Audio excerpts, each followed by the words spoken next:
11 vidas apagadas en menos de 3 minutos, más de 240 casquillos calibre punceos 23 regados sobre el pasto sintético y un balón barato, de esos que se compran en el mercado por 100 pesos, rodando entre charcos de sangre hasta quedar detenido contra la llanta de una camioneta blindada. Lo ocurrido aquel domingo, 25 de enero en Salamanca, no fue una riña, fue una operación de exterminio planeada con precisión militar y frialdad absoluta. El objetivo táctico parecía sencillo en el papel: eliminar a 5 operadores rivales que usaban una empresa de seguridad privada como fachada del Grupo Jalisco Nueva Generación.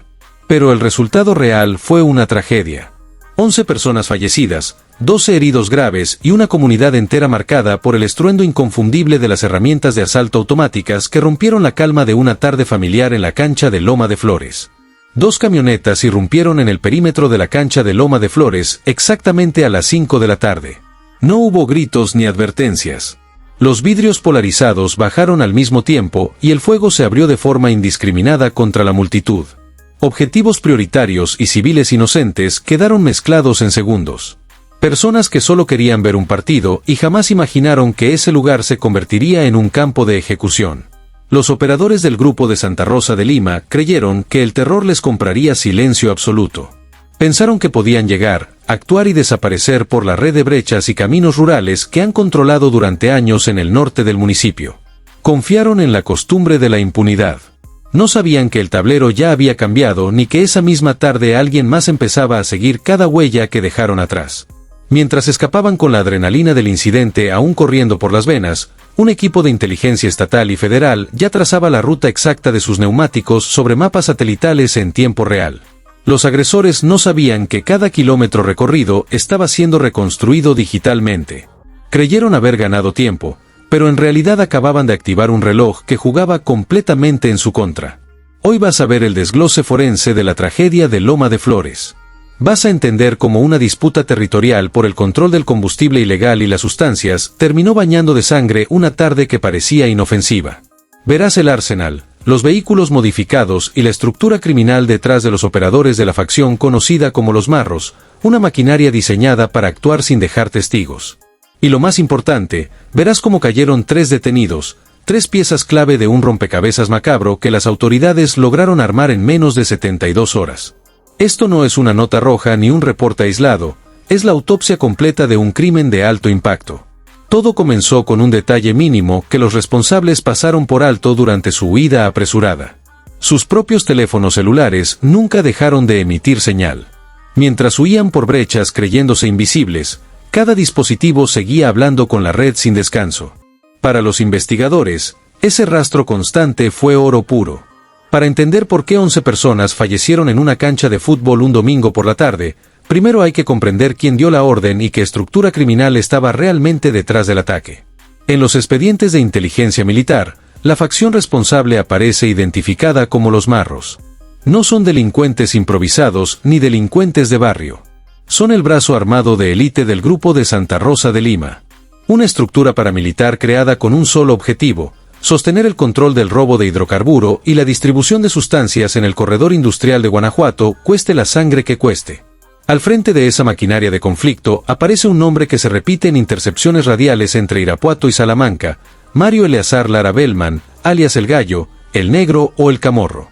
No es un operador menor, es un objetivo prioritario que convirtió la región en su feudo personal, dirigiendo operaciones, imponiendo miedo y decidiendo quién vive y quién muere dentro de su territorio criminal.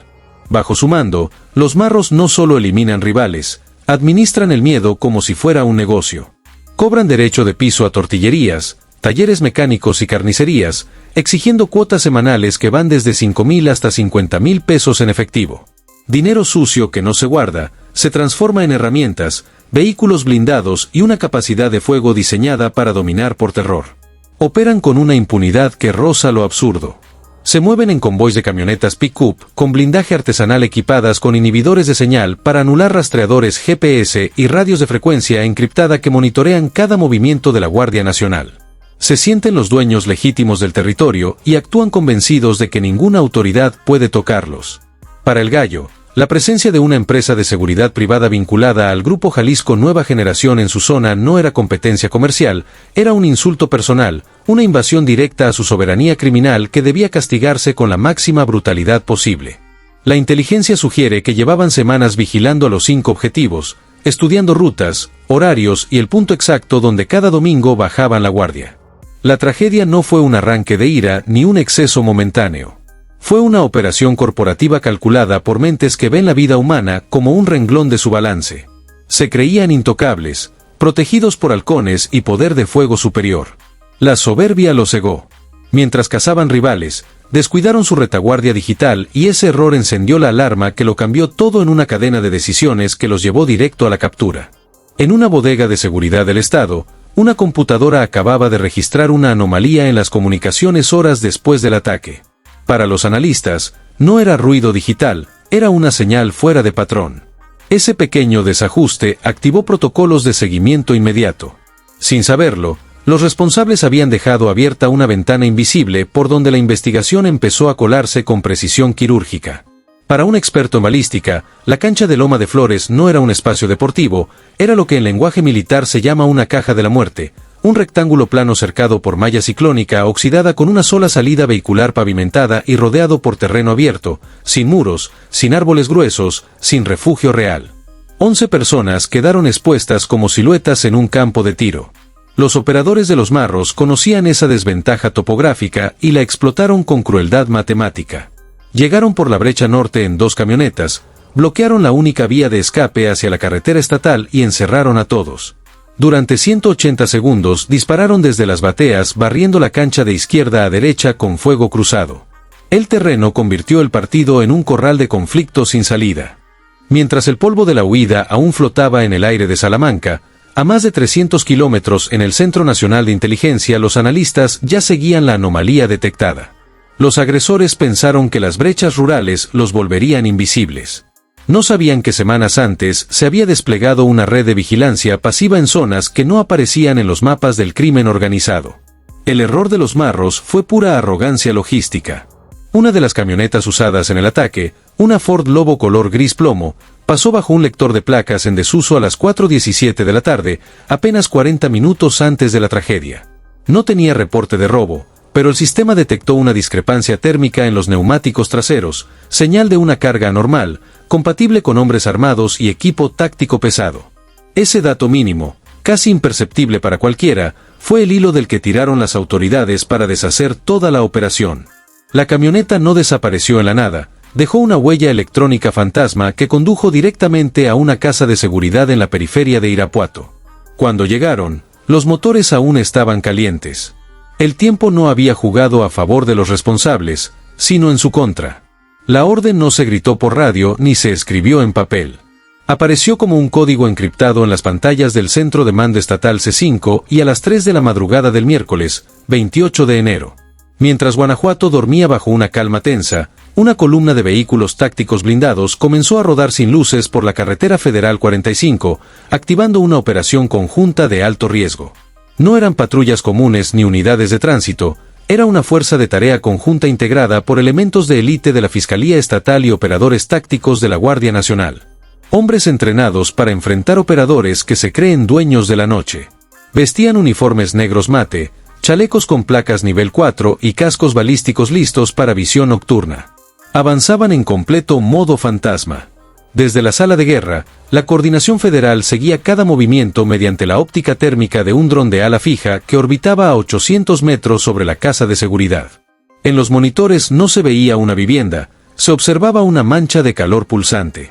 3 firmas térmicas humanas coincidían con la inteligencia recabada tras la tragedia, confirmando que los objetivos estaban dentro y desprevenidos. El arquitecto de la operación, observando los feeds de video en tiempo real, dio la autorización final. No buscaban un asedio largo ni un enfrentamiento abierto, querían una extracción quirúrgica. El convoy se detuvo a 500 metros del objetivo y los operadores descendieron con la precisión de quien ha repetido ese movimiento cientos de veces, sabiendo que cada segundo contaba y que el margen de error era cero. El aire olía a tierra seca y a aceite de herramientas recién lubricadas.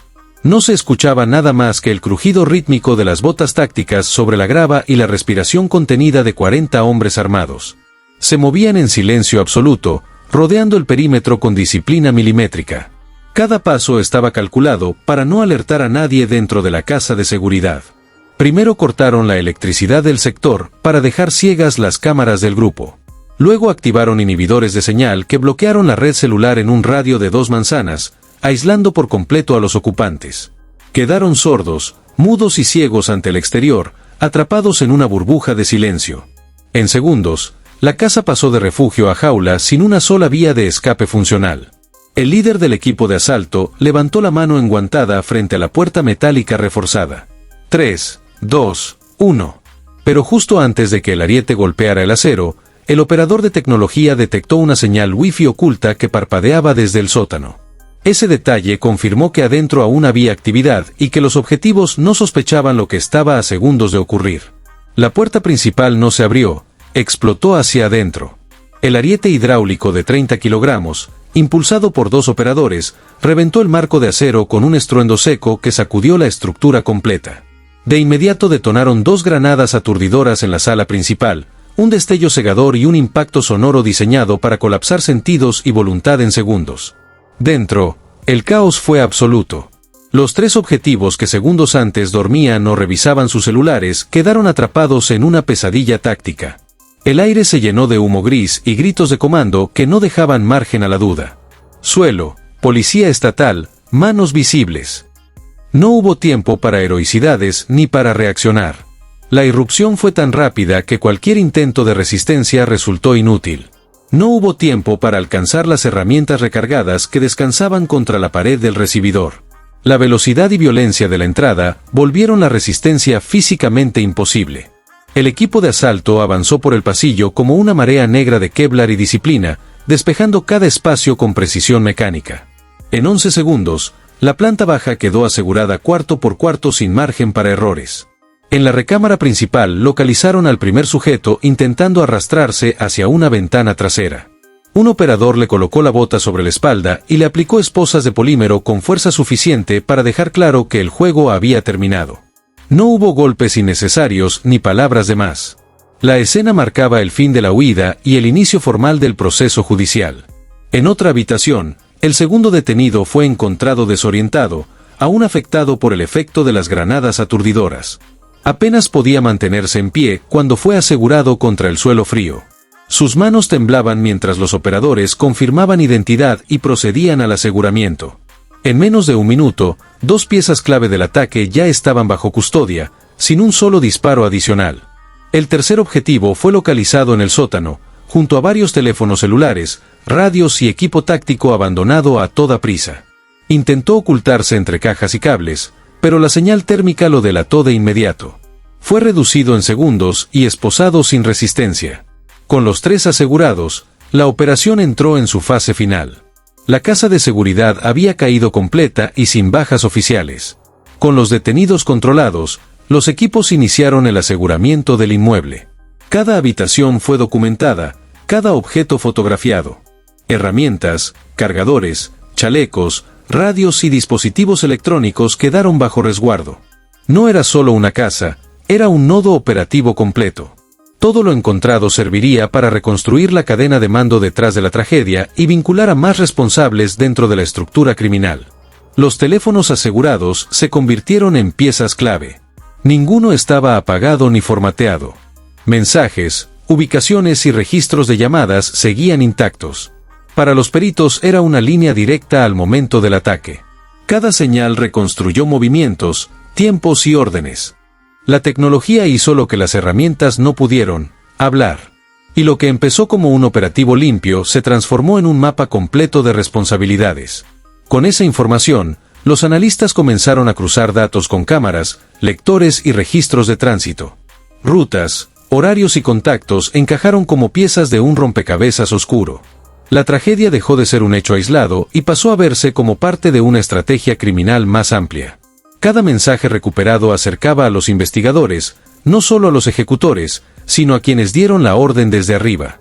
Las autoridades comprendieron entonces que el ataque en la cancha no fue improvisado, fue un mensaje calculado para reafirmar control territorial a través del terror público. La rapidez de la respuesta impidió que los responsables se diluyeran en la región. En menos de 72 horas, la narrativa cambió por completo, de impunidad absoluta a detenciones concretas y expedientes sólidos listos para judicializarse. La caída de esos 3 hombres no cerró la herida en Salamanca, pero rompió la sensación de intocabilidad que los marros habían construido durante años. Para la comunidad fue la primera señal de que el Estado había reaccionado. Para la organización criminal fue un aviso claro: esta vez no hubo tiempo para esconderse ni margen para borrar rastros. El cerco digital y operativo ya estaba completamente activo. A partir de ese momento, la investigación escaló a un nivel superior. Se activaron órdenes, se ampliaron líneas de seguimiento y se comenzó a perfilar a los mandos que no habían estado físicamente en la cancha, pero sí detrás de la decisión. La tragedia dejó de analizarse solo como un ataque armado y pasó a entenderse como una operación dirigida desde la cúpula criminal, con responsabilidades claras que no podían ocultarse. Para los investigadores, el caso se convirtió en un ejemplo de cómo la soberbia criminal acelera su propia caída. Los mismos mecanismos usados para infundir miedo dejaron rastros imposibles de borrar. Comunicaciones, movimientos y decisiones quedaron registrados. Lo que pretendía ser una demostración de poder, terminó exponiendo la fragilidad de una estructura que creyó dominar el territorio sin consecuencias reales. En Salamanca la cancha quedó vacía, pero el impacto siguió resonando. Familias enteras cargaron con el trauma de haber presenciado una operación pública. El silencio posterior no fue miedo, fue duelo. Mientras tanto, en escritorios de inteligencia, el caso se convirtió en prioridad absoluta. 11 pérdidas obligaban a respuestas firmes y a demostrar que el conflicto no quedaría archivado como una estadística más. El expediente creció con rapidez. Declaraciones, peritajes y análisis balísticos reforzaron la línea principal. Cada casquillo, cada impacto y cada trayecto coincidían con lo reconstruido digitalmente. La narrativa oficial dejó de basarse en conjeturas y se sostuvo en datos duros. La tragedia de Loma de Flores ya no era solo un crimen atroz, era un caso sólido que avanzaba con rumbo definido. Conforme avanzó la investigación, quedó claro que la orden no surgió del caos, sino de una lógica criminal bien definida. La cadena de mando fue delineándose con precisión desde los ejecutores hasta los mandos que autorizaron el ataque. Cada dato corroborado redujo el margen de defensa. La tragedia pasó de ser un hecho brutal a un entramado comprobable de decisiones, responsabilidades y consecuencias penales. El caso dejó una lección incómoda para las organizaciones criminales de la región. El uso indiscriminado del conflicto ya no garantizaba silencio ni control. Cada acción generaba rastros digitales, financieros y humanos imposibles de borrar. Salamanca se convirtió en un punto de quiebre, un recordatorio de que incluso las estructuras más temidas pueden ser vulneradas cuando el Estado decide actuar con inteligencia, velocidad y coordinación real. Para las autoridades, el operativo demostró que la respuesta no siempre llega con patrullas visibles, sino con análisis silencioso y precisión quirúrgica. El seguimiento digital, la lectura del terreno y la coordinación entre niveles marcaron la diferencia. En menos de 3 días, la tragedia dejó de ser una escena abierta y se transformó en una investigación cerrándose sobre sus responsables directos e indirectos. El mensaje fue claro para quienes observaban desde las sombras. Ya no bastaba con moverse por brechas o esconderse en casas de seguridad. Cada desplazamiento dejaba huella. Cada comunicación era vulnerable. El conflicto de Loma de Flores aceleró un cambio operativo que muchos no vieron venir. La impunidad, por primera vez en mucho tiempo, empezó a mostrar grietas visibles incluso para los grupos más arraigados. En el terreno, la vida no volvió a la normalidad de inmediato. La cancha permaneció acordonada, las gradas vacías y el recuerdo latente de los disparos seguía presente. Para muchos habitantes, el fútbol dejó de ser solo un juego. Sin embargo, también surgió la certeza de que algo había cambiado. Esta vez, el conflicto no quedó impune y las primeras consecuencias ya eran visibles. A nivel institucional, el caso se convirtió en referencia obligada. Mostró cómo un error mínimo puede derrumbar una operación criminal completa. Los responsables subestimaron la tecnología, la inteligencia y la coordinación estatal. Creyeron que la brutalidad bastaba para imponer control, pero dejaron pruebas suficientes para reconstruir cada paso. Salamanca evidenció que el poder criminal no es absoluto cuando el Estado decide mirar con atención. La tragedia de Loma de Flores quedó registrada como un punto de inflexión. 11 vidas perdidas marcaron el límite de tolerancia. A partir de ese día, cada movimiento de los marros fue observado con lupa. La organización entendió demasiado tarde que el anonimato había terminado. Lo que inició como una demostración de fuerza se convirtió en la grieta por donde comenzó a desmoronarse su estructura operativa. Para los investigadores, el caso ya no se trataba solo de castigar a los responsables inmediatos, sino de enviar un mensaje institucional. El conflicto extremo tendría respuesta y seguimiento. Cada expediente abierto tras Salamanca buscaba cortar redes completas, no solo capturar operadores. La lógica era clara: desarticular mandos, flujos de dinero y refugios antes de que el terror volviera a repetirse en otra comunidad. El impacto de la operación se sintió más allá de Salamanca. En municipios vecinos comenzaron a registrarse movimientos atípicos, casas vacías y cambios repentinos en rutinas criminales.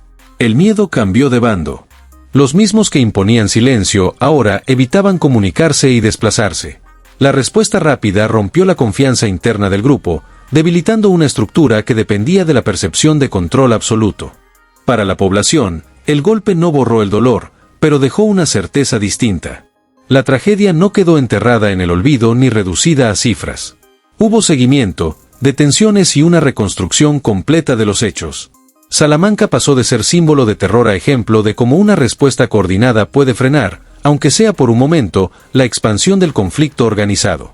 Con el avance del caso, las autoridades reforzaron la vigilancia en corredores clave y ajustaron protocolos de reacción inmediata. La lección fue aplicada sin demora: anticipación, lectura de datos y acción sincronizada. Cada nueva medida buscó evitar otra tragedia similar. La tragedia dejó una herida profunda, pero también impulsó cambios operativos que elevaron el costo de actuar con conflicto abierto en la región. Hoy, al revisar cada etapa de la investigación, queda claro que nada ocurrió por casualidad. Una decisión criminal desató una respuesta milimétrica. La soberbia llevó a errores y esos errores a detenciones clave. La tragedia de Loma de Flores no solo expuso la brutalidad de un grupo, también mostró cómo la tecnología y la inteligencia pueden revertir escenarios que parecían perdidos desde el inicio. Esto no fue solo un ataque armado ni una estadística más en el conflicto del país. Fue la autopsia de un crimen de alto impacto y la demostración de que incluso las organizaciones que se creían intocables pueden cometer errores fatales. Todo comenzó con 11 vidas perdidas en una cancha de fútbol y terminó con una estructura criminal expuesta, rastreada y golpeada por su propio descuido.